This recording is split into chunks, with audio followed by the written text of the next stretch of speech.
विश्वको कुनै पनि देशले मनी लन्ड्रिङ यानी सम्पत्ति शुद्धिकरण र टेररिज्म यानी आतंकवादलाई फाइनान्शियल सपोर्ट गरेको छ कि छैन भनेर financial action task force FATF ले निगरानी राखेको हुन्छ। त्यो सँगै युरोपियन युनियनले पनि त्यस्ता देश जसले मनी लन्ड्रिङ र टेररिज्मको विरुद्ध राम्रो स्ट्र्याटेजी बनाएका छैनन् तिनीहरूलाई हाई रिस्क लिस्टमा राखेको हुन्छ र 2025 जुन 10 मा EU ले आफ्नो लिस्ट अपडेट गरेको छ, जहाँ फिलिपिन्स, जमाइका, UAE जस्तै 8 वटा अधिकार क्षेत्रलाई यो लिस्टबाट हटाइएको छ भने अल्जेरिया, केन्या, लाओस र अन्य देशसँगै नेपाल समेत गरी 10 वटा देशलाई हाई रिस्क कन्ट्रीको लिस्टमा राखेको छ। यदि कुनै पनि देशका फाइनान्शियल इन्स्टिट्युसन्सले डाइरेक्ट कस्टमर र बिजनेस ओनरको इन्फर्मेसनमा ट्रान्सपेरेन्सी देखाउँदैनन् भने, यदि कुनै पनि ट्रान्ज्याक्सन रिपोर्टिङ शंकास्पद छ भने, यदि कुनै पनि फाइनान्शियल डेटालाई एनालाइज र इन्भेस्टिगेट गरेको छैन भने त्यो देशलाई EU ले हाई रिस्क कन्ट्रीको लिस्टमा राख्छ।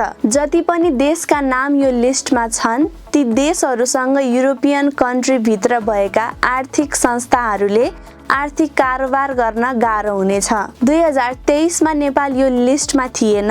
2024 मा नेपाल ग्रे लिस्टमा परेको थियो भने 2025 मा नेपाललाई हाई रिस्क लिस्टमा राखिएको छ। अब नेपाललाई गाह्रो के हुन्छ भन्दा यदि हामी नेपालीले युरोपियन युनियन भित्रका संस्थाहरूसँग कुनै पनि आर्थिक कारोबार गर्नु पर्यो भने ती संस्थाहरूले हाम्रो इन्फर्मेसन, हाम्रो पैसाको सोर्स, हाम्रो ब्याकग्राउन्ड चेक गरेर कडा निगरानी राख्नुपर्छ।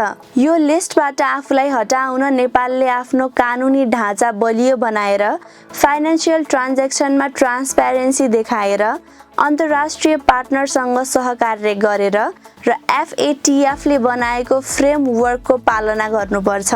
यो समाचार प्रति हजुरहरूको के धारणा छ? नेपालले अब कस्तो कदम उठाउनु पर्छ? तल कमेन्ट गर्नुहोला। धन्यवाद।